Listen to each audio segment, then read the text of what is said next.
নমস্কাৰ, মই কৃষ্ণমণি চুটিয়া। কেএমচি থলুৱাৰ আজি অন্য এটা ভিডিঅ' লৈ মই আপোনালোকক লৈ আহিছোঁ। আৰু আজি আমাৰ শিতানটো হৈছে চিনাকি আৰু অচিনাকি। এই চিনাকি আৰু অচিনাকিৰ শিতানৰ আজি আপোনালোকৰ প্ৰথমবাৰৰ বাবে ইয়াত আহিলোঁ আৰু এটা ধুনীয়া পৰিৱেশত। আৰু আমাৰ লগত আছে বীৰেন খাকলে আৰু মোৰ মৰমতে মই বীৰেন দা বুলি মাতোঁ। এই বীৰেন দানো কোন হয়তো 99%ই নাজানে, 1% মানুহে অসমৰ জানে আৰু 99% জনা মানুহটো এওঁ বিষয়ে মই আৰু 1% হয়তো অসমৰ মানুহে জানে। তাৰ সেই অসমৰ মানুহৰ ভিতৰত 99% মই তেখেতক জানো।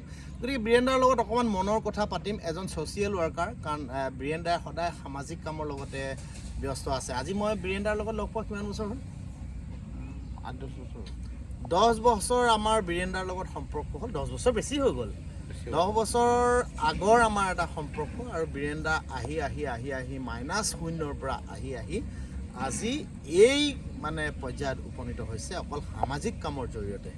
আৰু বীৰেন দাৰ লগত আজি কথা পাতিম যে আপুনি কেনেকৈ ইমান সমাজপ্ৰিয় হ'ল আৰু আপোনাৰ যিটো এতিয়া ঠাই, এখন বৰ ধুনীয়া ঠাইত আছোঁ আমি। এটা ধুনীয়া আপোনাৰ চিত্ৰগ্ৰহণস্থলী, প্লাছ ইয়াতে আপোনালোকৰ বহুত পৰিয়াল আহি ধুনীয়াকৈ গোটেই দিনটো আপোনালোকে উপভোগ কৰিব পাৰে। গতিকে আপোনাৰ মনলৈ কেনেকৈ এই কথাবিলাক আহিল আৰু আপোনাৰ এই লোকেশ্যনটোনো ক'ত, এবাৰ আপোনাৰ নিজৰ মুখে কৈ দিয়ক। এইটো লোকেশ্যনটো পানীখেতিৰ ৰাজাবাৰীত হয়। পানীখেতিৰ ৰাজাবাৰী। এতিয়া ৰাজাবাৰীনো ক'ত মই কৈ দিছোঁ। আপোনালোকে গুৱাহাটী নাৰেংগীৰ ফালৰ পৰা আহিলে পানীখেতিৰ যিটো ৰেল ক্ৰছিং, সেই ৰেল ক্ৰছিঙৰ অভাৰব্ৰিজে উঠি পেলাই আপোনালোকে আকৌ তলেদি নামি আহি ৰাজাবাৰীলৈ সোমাই আহিব পাৰিব। আৰু তাতেই নদীৰ কাষলৈ আপোনালোকে বীৰেন খাকলাৰ এই ধুনীয়া লোকেশ্যনটো আপোনালোকে পাব। হয় নহয়? মই কোৱাটো ঠিক আছে না? ঠিক। এতিয়া আপুনি কিমান চনৰ পৰা আপোনাৰ এই চিন্তাধাৰা মনলৈ আহিল, বা সৰুৰ পৰাই আপোনাৰ? যেতিয়া ছাত্ৰ সন্থা আন্দোলন হৈছিল, পিকেটিং হৈছিলে, তেতিয়া তাৰমানে বিহাৰী খেদাৰ যিটো পৰিকল্পনা হৈছিলে, তেতিয়া তাৰমানে মই আমাৰ পিকেটিঙত মই অলপ সৰু আছিলোঁ। তেতিয়া পিকেটিং কৰিব যাওঁ, তেতিয়া সদায় কৰোঁ। কেতিয়াবা CRP দৌৰা খাওঁ, মাৰ খাওঁ, এনেকৈ হৈ থাকে। তেতিয়া মই যিবিলাক আমাৰ ছাত্ৰ সন্থা যিবিলাক আমাৰ আগৰ বাবে, আমিতো সৰু আছিলোঁ বাৰু, আমি একোৱেই নাজানো, আমি বহি থাকোঁ। তেতিয়াই মই ভাবিছিলোঁ যে এনেকৈ বিহাৰী খেদিব নোৱাৰিম। বিহাৰী খেদিবলৈ কাৰণে বিহাৰী কাম ল'ব লাগিব। বিহাৰী খেদিবলৈ কেলৈ মনলৈ আহিলে আপোনাৰ? তেতিয়া যে বিহাৰী খেদিব লাগে, বিদেশী খেদিব লাগে যে বিদেশী আন্দোলন, তেতিয়া মই ভাবিলোঁ বিদেশী খেদিব লাগিলে বিদেশী কামবোৰ ল'ব লাগিব। এতিয়া প্ৰথমতে মই বিহাৰী খেদিলোঁ। তাৰমানে এই ঠাইডোখৰত আগতে কি আছিলে? এই ঠাইডোখৰত ইটা ভাটা আছিলে, ধোঁৱা আছিলে, ধোঁৱা ওলাইছিলে, গোটেই পলিউশ্যন, এইবিলাক পলিউশ্যন হৈ আছিলে, গোটেই প্ৰদূষণ আছিলে। এইবিলাক গোটেই আপোনাৰ যদি ডাটা লাগে মোৰ তাত আছে, আৰু ডকুমেণ্টছ লাগিলেও আছে, হাইকোৰ্টৰ অৰ্ডাৰ আছে। মই এইবিলাক কেনেকৈ ভাঙিলোঁ, কেনেকৈ দিলোঁ, চব ডিটেইলছ আছে মোৰ। একদম নাৰেংগীৰ পৰা বিহাৰী আছিলে, সেইবিলাকো খেদিলোঁ। ঘোঁৰা গাড়ী আছিল, চব মাটি গাড়ী বনাই পেলালোঁ। ঘোঁৰা গাড়ী বন্ধ হৈ গ'ল, চব মাটি গাড়ী, অসমীয়া ল'ৰাবিলাকক মাটি গাড়ী কিনি দিলোঁ মই। তেতিয়া মাটি গাড়ী যেতিয়া হৈ গ'ল, তেতিয়া সেইবিলাক বন্ধ হৈ গ'ল। প্ৰথম অসমীয়া যুৱক এই অঞ্চলৰ প্ৰথম মাটি গাড়ীৰ মালিক ময়ে হওঁ। আপোনালোকেতো ইয়াতে একদম জন্মস্থানেই আপোনালোকৰ? মোৰ আটাৰ জন্ম, মোৰ দেউতাৰ জন্ম, মোৰ জন্ম, মোৰ ল'ৰা ছোৱালীৰ জন্ম, আৰু কি ক'ম। আপোনাৰ জন্মৰ সময়ত এই ঠাইডোখৰ কেনেকুৱা আছিল? মই ঠাইডোখৰ সময়ত যেতিয়া আমি সৰু আছিলোঁ, তেতিয়া আমাৰ দেউতাক পলুবদ্ধ কৰি, ইয়াৰে বিহাৰীবিলাকে পলুবদ্ধ কৰিছে। দেউতাক মদ খাব দিয়ে, মাংস দিয়ে, এনেকৈ পতাই আপুনি বহুত নাহাজন মানুহ বুলি কৈ গোটেই মাটিবোৰ লৈ ল'ল। তাৰমানে আমাক ভিক্ষাৰী কৰি মই ভাড়া ঘৰতে আছিলোঁ। তেতিয়া সেই ছাত্ৰ সন্থা আন্দোলনটো সেইটো আছেই, সেইটো খেলিব লাগে, সেইটোতো আছেই। তেতিয়া 2001 চনত এজন মানুহে কেছ কৰিলে ইটা ভাটাৰ, মোৰ লগত মিলি। মূলতে কথাটো হ'ল কি, ইয়াতে বহুত ইটা ভাটা আছিলে আৰু বীৰেন দাই গোটেই যুঁজি এই ইটা ভাটাবিলাক আঁতৰাই পেলাই গোটেই পলিউশ্যন মুক্ত কৰিলে আৰু চিৰসেউজ কৰি তুলিলে ব্ৰহ্মপুত্ৰৰ পাৰ। আপোনালোকে দেখিছে, ৰাইটত এইফালে দেখুৱাই দিয়া, গোটেই ব্ৰহ্মপুত্ৰ। ব্ৰহ্মপুত্ৰৰ খেতি হ'ব, একদম ব্ৰহ্মপুত্ৰ গোটেই খেতি, আৰু বাৰিষা ব্ৰহ্মপুত্ৰখন একদম কাষলৈ আহি যায়। আৰু এই গছজোপা আটাইতকৈ বিখ্যাত গছ, অসমৰ চিৰপৰিচিত এজোপা গছ, কাৰণ এই গছজোপাত বহুত চিত্ৰগ্ৰহণ হৈছে। অসমীয়া কথাছবিয়ে হওক, অসমৰ ভিচিডিয়ে হওক, অসমীয়া গানেই হওক, বহুত মানে ইয়াতে চিত্ৰগ্ৰহণ হৈছে। আৰু প্ৰথম আপুনি এই ছাত্ৰ আন্দোলনৰ পিছত, বিদেশী আন্দোলনৰ পিছত আপুনি এই পৰিৱেশ গঢ়ি উঠিলে, ইটা ভাটাও গ'ল, আপুনি ইটা ভাটাতো জয়ী হ'ল। তাৰপিছত আপুনি যে সামাজিক কামৰ লগত মানুহৰ লগত কাম কৰিবলৈ আপোনাৰ মনটো কেনেকৈ কি উদ্দেশ্য কি? তাৰমানে মই ভাবিলোঁ যেতিয়া মোৰ হাতত পইচা নাছিলে, মই কি কৰিম, এই জেগাখিনিতো খালী কৰিলোঁ, বিহাৰীত খেলিলোঁ, মোৰ হাতত পইচা নাছিলে। মই ইয়াতে বহি কেনে মই মাকক কৈছোঁ, মা কিবা কৰি যে মই ভিকাৰী হৈ গ'লোঁ, সেইটোতে কাম কৰোঁতে ভিকাৰী হৈ গ'লোঁ। মাক ক'লোঁ, মা মোক এনেকৈ এটা জেগা বনাই দিয়ে যে মই অহা বছৰ কিবা কৰিব পাৰোঁ। মায়ে 3 মাহৰ ভিতৰত এই জেগাটো সলনি কৰিছিল। কিমান চনৰ কথা? 2014 লাষ্ট 15 এনেকুৱা সময়। তেতিয়া ব্ৰহ্মপুত্ৰ মানে ইয়ালৈকে আছিলে? ব্ৰহ্মপুত্ৰ ইয়ালৈকে নাছিলে, দূৰলৈকে আছিলে। এনেকুৱা ধৰণৰ ব্ৰহ্মপুত্ৰটো মানে দৃশ্য কৰি দিলে, মানে ভাঙি ধুনীয়া কৰি পেলালে। তাৰপিছত মই মানুহবিলাকক মাতো, ইয়াতে আহক, কোনো নাহে, বহুত মানুহ মাতো, নাহে। খেলিবলৈ মাতো, নাহে। তাৰপিছত মই কৰিলোঁ কি, ইয়াতে গাঁৱৰ ল'ৰা ছোৱালীবিলাক খেলিবলৈ দিলোঁ। তাৰপিছত লাহে খেলিবলৈ মানুহ মাতোঁ, ক'ৰবাৰ আহে। এতিয়া লাহে খেলিবলৈ আহে, ধৰে পিকনিক খাবলৈ মানুহ মাতোঁ, নাহে। তাৰপিছত একদিন কেইটামান মানুহ মানে মদাহী কেইটামানে আহিলে, আহি ইয়াতে খালে, খাই মোক দিছে নে কিমান পইচা দিছে, পালোঁ, ভাল লাগিলে। সেইটো 14 চনৰ কথা? হয়।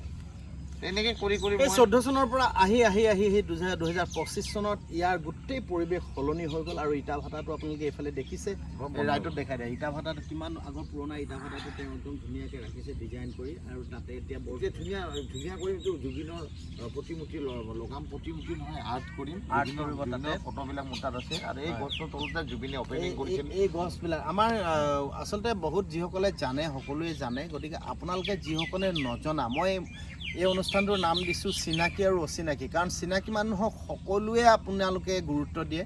মই সেইকাৰণে ভাবিছোঁ যে অচিনাকি মানুহক কেনেধৰণে সমাজৰ মানুহৰ মাজত চিনাকি কৰি দিয়াটোৱে আমাৰ এই অনুষ্ঠানৰ প্ৰধান লক্ষ্য।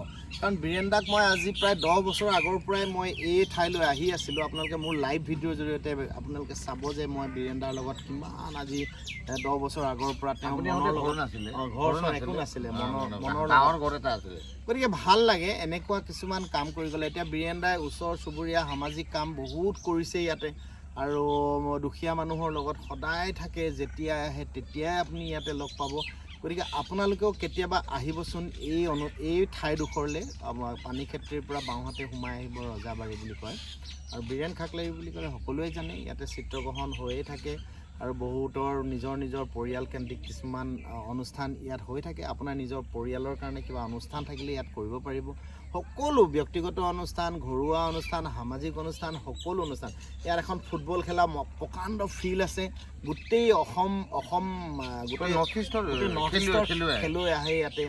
পেৰামটৰিং হয়, ইণ্ডিয়াৰ পৰা পেৰামটৰিং কৰ্চ কৰিব, ইণ্ডিয়াৰ পৰা গোটেই পেৰামটৰিং কৰ্চ কৰিবলৈ আহে। আৰু ইয়াতে কি হয় এতিয়া? বাইক ৰেচিং হয়, বাইক ৰেচিঙৰ খেলাটো হয়। মানে সিহঁতক মই গুৱাহাটীত খেলি থাকোঁ, ৰাস্তাত খেলি থাকোঁতে মই উঠাই আনিছোঁ যে কিয় ৰাস্তাত খেলোঁ। কি হয় এতিয়া? বাইক ৰেচিং হয়, পেৰামটৰিং হয়, ইয়াতে football, cricket, volleyball, night camping আপোনালোকে ইয়াতে আহি পৰিয়াল লৈ ইয়াতে এডভেঞ্চাৰ, বিয়া চিয়া সকলোবিলাক ইয়াত হ'ব। আৰু ইয়াতে নেচাৰেল পৰিৱেশৰ মাজত আপুনি আচৰিত খাব, ইমান নেচাৰেল প্ৰকৃতিৰ বুকুৰ মাজত আপোনালোকে দিনটো কটাব পাৰিব। কিন্তু ভাবিব নোৱাৰে গুৱাহাটীৰ কাষতে, আৰু এই মানুহজনৰ লগত একদম 100% ছাপোৰ্ট দিয়া মানুহটো মই, কাৰণ মোৰ কোনো স্বাৰ্থ নাই। আজি 10 বছৰ আগৰ পৰা বীৰেন্দাক কৈছোঁ যে আপুনি কৰি যাওক, মই লগত আছোঁ। আৰু সদায় আপুনি এদিন নহয় এদিন ইয়াৰ ফল এই গোটেই ৰাইজে ভোগ কৰিব পাৰিব। আজি বীৰেন্দাই যি গঢ়ি উঠিছে, এই অনুষ্ঠানটো যি এনেকৈ গঢ়ি উঠিছে, ওচৰ চুবুৰীয়া সকলো মানুহৰ কাৰণে এটা মুক্ত ঠাই হৈছে ইয়াত। গতিকে সকলোৱে প্ৰকৃতিক ভাল পাব লাগে, গছ ৰুব লাগে, প্ৰকৃতিখন আমি ধুনীয়া কৰি ৰাখিব লাগে, নদীবিলাক আমি চাফা কৰি ৰাখিব লাগে। বীৰেন্দাই ইমান ধুনীয়াকৈ ৰাখিছে। আপোনালোকে এই কংক্ৰিট মহানগৰীৰ পৰা ওলাই আহি কেতিয়াবা এই প্ৰকৃতিৰ বুকুলৈ আহিবচোন। আপোনাৰ মনৰ কিবা কথা আছে নেকি? মোৰ মনত কথা বেলেগ একো নাই মই বাৰু কেমেৰা আগত কেতিয়াও অহা নাই আপুনি ৰিকুৱেষ্ট কৰাৰ কাৰণে মই কোনো দিন কেমেৰা আগত নহা মানুহজন দেই মই সদায় ফেচবুক লাইভত আনো এতিয়া জুবিন গাৰ্গৰ ওপৰত তেওঁ বহুত চিন্তা কৰি আছে জুবিন গাৰ্গৰ বহুত ধুনীয়া ধুনীয়া কাম তেওঁ হাতত লৈছে জুবিন গাৰ্গৰ অবৰ্তমানত বীৰেন দাই এতিয়া এই অঞ্চলটোত এটা বৰ ধুনীয়া পৰিৱেশ ৰচনা কৰিছে আপুনি কৈছে যে বহুত মন্দিৰত আপুনি মাইক লগাই দিছে গোটেই ৰাইজক সোধক আপুনি জুবিন গাৰ্গৰ গীত শুনিবৰ কাৰণে গোটেই লগাই দিছোঁ আৰু জীৱন যি কামাইছোঁ মই গোটেই পকেট খুলি দিছোঁ বীৰেন দা বহুত আৱেগিক হৈ গৈছে আৰু মই নিজে দেখিছোঁ যে বীৰেন দা ইমান কষ্ট কৰি ঘৰ পৰিয়াল চলোৱাৰ পিছতো আপোনালোকে মানুহটো সলনি হোৱা নাই আৰু যি পইচা পায় ৰাইজে দান দক্ষিণা দিয়ে সেই পইচাৰে বীৰেন দাই দুখীয়াক কেতিয়াবা কম্বল দিছে কেতিয়াবা চুৱেটাৰ দিছে সিদিনা 1000 চুৱেটাৰ দিছে চেণ্ডেল দিছে জোতা দিছে স্কুলত পানীৰ ব্যৱস্থা কৰি দিছে কিতাপ পত্ৰ সকলো ল'ৰা ছোৱালী মই পঢ়াই আছোঁ বহুত ল'ৰা ছোৱালী তেওঁ পঢ়াই আছে আজি এটা ছোৱালীক মই হেৰি দিব কথা আছে 7000 টকা দিব পৰা নাই 7000 টকা নাই এতিয়া অলপ নিজৰে নাই আচলতে মই সেইকাৰণে আপোনালোকক কওঁ যাৰ থাকে তেওঁলোকৰ মন নাথাকে কৰিবলৈ আৰু যাৰ নাথাকে তেওঁলোকৰ বৰ প্ৰকাণ্ড মন এটা থাকে যে মই আমুক কৰিম তামুক কৰিম কিন্তু আমাৰ নিচিনা মানুহবিলাকৰ মনটো বৰ ডাঙৰ কিন্তু আমি কৰিবলৈ অৰ্থৰ বৰ প্ৰয়োজন কিন্তু যিসকল অৰ্থনৈতিকভাৱে সবল ব্যক্তি তেওঁলোকৰ আকৌ কৰিবলৈ ইচ্ছা নাথাকে গতিকে আপুনি ধন কুবেৰ হৈ জীয়াই থাকিব লাভ নাই গতিকে আপুনি একদম মাটিৰ মানুহ হৈ জীয়াই থাকিবলৈ শিকক আমি যদি ধন কুবেৰ হৈ এগালমান পইচা জমা কৰি যাওঁ সেইখিনি আমি লগত লৈ যাব কেতিয়াও নোৱাৰোঁ মই গছ গছনিকেইটা বাচাই ৰাখিছোঁ জীৱ জন্তুকেইটা মই ৰাখিছোঁ আপুনি মোৰ গোটেই ভিডিঅ' বীৰেন দা একদম আৱেগিক এই কথাখিনি কোৱাৰ লগে লগে মই সদায় জানো বীৰেন দাক আৰু যেতিয়াই ফোন কৰোঁ বীৰেন দাৰ লগত ৰাতিও কথা পাতোঁ দুখৰ সময়ত মই সুখৰ সময়ত নাথাকিলেও বীৰেন দাৰ দুখৰ সময়ত মই সদায় আছোঁ আৰু মই কোনো মানুহৰ লগত সুখৰ দিনত মই তাৰ মানে লগত থাকিবলৈ নিবিচাৰিলেও দুখৰ দিনত মই এই মাটিখিনি কিমান নিবৰ কাৰণে কিমানে চেষ্টা চলালে মই কিন্তু ভগৱান অৱতাৰ যুদ্ধ মই অকলেই কৰি আছোঁ আজি এই প্ৰকৃতিৰ মাটিখিনি আজি চাওকচোন বাংলাদেশী গোটেই প্ৰব্ৰজনকাৰীয়ে গোটেই চৰ অঞ্চলবিলাক বহুত মাটি দখল কৰিলে কিন্তু আজি আমাৰ থলুৱা মানুহে ইমান ধুনীয়া এটা পৰিৱেশ গঢ়ি তুলিছে সকলো মানুহৰ কাৰণে এইটো বৰ আচৰিত কথা মোৰ কাৰণে নহয় মই যদি কয় চৰকাৰে মোক লিখি দিবলৈ মই লিখি দিম চৰকাৰক আৰু যদি আপোনাৰ চৰকাৰে যদি কিবা অনুষ্ঠান গঢ়ি তুলিব বিচাৰে তেওঁ দি দিব কিন্তু এই গোটেই প্ৰকৃতিৰ বুকু ইমান ধুনীয়া কৰি তুলিছে ব্ৰহ্মপুত্ৰৰ পাৰখন কেতিয়াবা সকলোৱে চাবলৈ আহিব বীৰেন দাক এবাৰ আপোনালোকে লগ কৰি মানুহটোক অকণমান সাহস দিব মই এইটো কাৰণে ভিডিঅ'টো কৰিছোঁ যে এই মানুহজন কোনোদিন নোলায় এনেকুৱাও মানুহ যে সমাজত আছে মানুহে জনাটো বৰ প্ৰয়োজন গতিকে আপোনালোকে গুৱাহাটীৰ আশে পাশে থকা যিসকল বা বাহিৰৰ পৰা কোনোবা যদি গুৱাহাটীলৈ আহে এই বীৰেন দাক একদম এবাৰ মাত দি যাব তেওঁ বৰ সকাহ পাব আৰু আপোনালোকে আহিব কেতিয়াবা ইয়াতে সকলো ব্যৱস্থা আছে আপোনালোকে কেতিয়াবা দুপৰীয়াৰ ভাত সাজ খাওঁ বুলি ক'লেও তেওঁক ফোন কৰি আহিব পাৰে সকলো ব্যৱস্থা হ'ব নদীৰ পাৰত আপোনালোকে বহি খাব পাৰিব কোনো বয় বস্তু আনিব নালাগে ৰাতি থাকোঁ বুলি ক'লেও আপোনালোকে ইয়াত থাকিব পাৰিব কোনো বয় বস্তু আনিব নালাগে গোটেই অসমৰ ল'ৰা ছোৱালীক ফুটবল কোচিং কৰা মই দুবছৰমান ধুমুহা আহিছিল যে মই পঢ়ি চালোঁ তেতিয়া মই বন্ধ কৰিলোঁ 2-3 বছৰ বীৰেন দাৰ লগত আকৌ আমি এনেকৈ পৰ্যায়ক্ৰমে কথা পাতি যাম আজি ফাৰ্ষ্ট পেজত আমি এইখিনি কথাই পাতিলোঁ আৰু বহুত ডাঙৰ মন এটা আছে বীৰেন দাৰ